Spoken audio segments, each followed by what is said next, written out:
Conclusion, désir. Tout désir apaisé par la rencontre n'est pas fiable. Ibn Arabi. La salat n'est pas uniquement des gestes spécifiques, des obligations et des surérogations. Elle n'est pas uniquement une recette des inclinations à voix basse et des inclinations à voix haute, ni un inventaire des degrés de récompense de celui qui s'en acquitte ou des péchés de celui qui s'en détourne.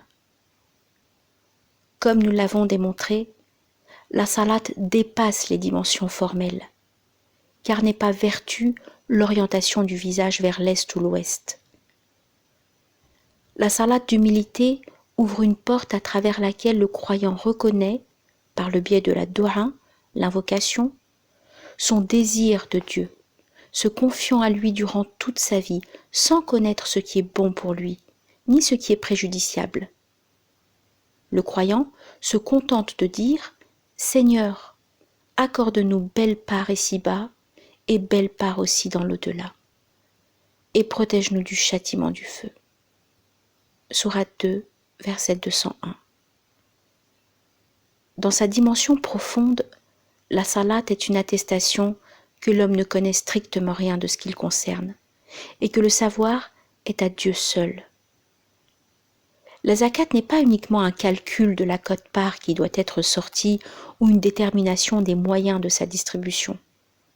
La zakat, comme nous l'avons indiqué, dépasse les calculs étroits pour attester que nous sommes à Dieu et qu'à lui nous retournerons, confirmant ainsi que l'homme ne possède rien dans cette vie d'ici-bas et que c'est Dieu qui possède tout.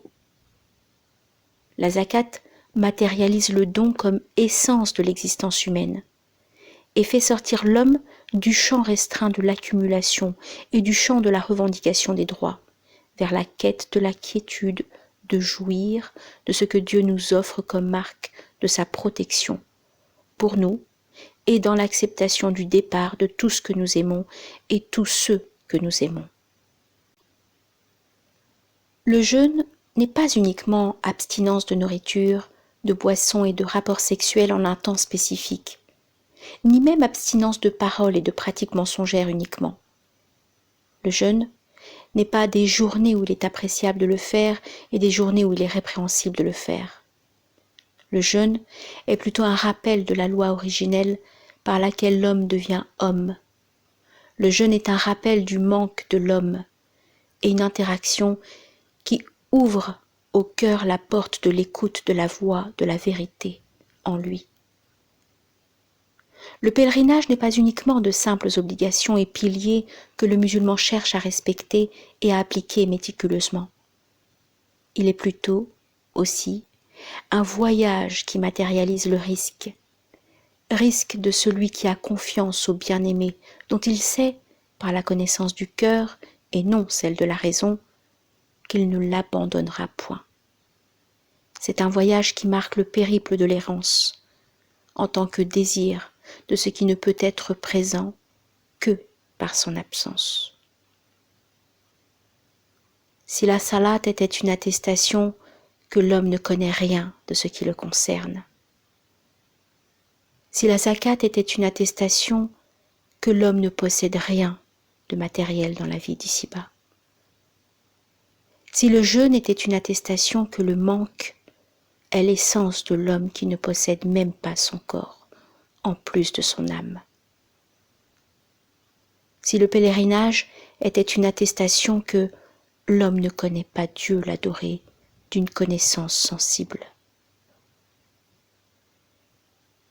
Le résultat de tout ceci ne pourrait-il pas être que le témoignage qu'il n'y a de Dieu que Dieu jaillit du cœur du croyant pour marquer le lieu de la véracité véritable, atteste que l'homme ne possède rien dans la vie d'ici-bas, ne fût-ce son corps, atteste que l'homme ne connaît pas par sa raison restreinte son corps, et que dire de son âme, et atteste enfin que l'homme est en manque de l'autre, d'un manque absolu.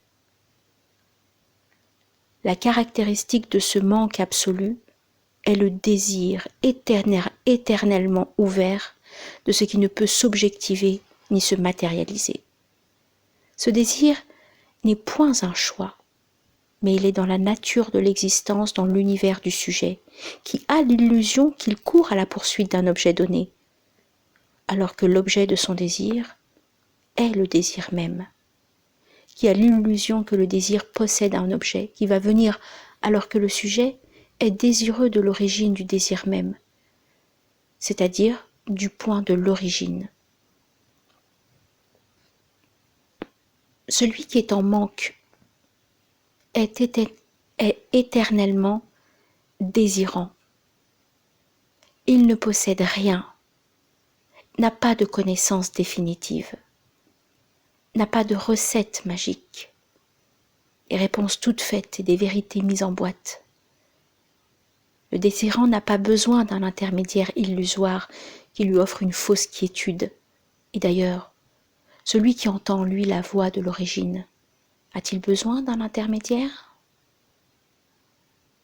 Celui qui désire peut souffrir, se tromper, être distrait, désobéir.